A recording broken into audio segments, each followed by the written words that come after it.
এই নাও বাপ, প্রিয়া তোকে চাকা দেবো? বললো তো টাকা খাবো না, পেটে দাও। কটা দেবো? তোকে পেটে দিল যে একটা দিছো বলে দিবা না? ঠিক আছে দাও, খাবো না। তোমার মাছ তুমিই খাও।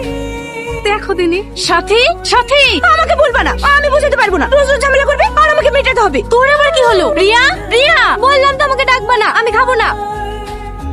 বাবা এক্ষুনি ধরা পড়ে যেত। এইভাবে আর কতদিন চলবে বল দিনি? আর 2-1 দিন ম্যানেজ করবো, সব ঠিক হয়ে যাবে। তোমরা এখানে বসে আছো? বসেন দুলা ভাই। প্রিয়া, বলেন।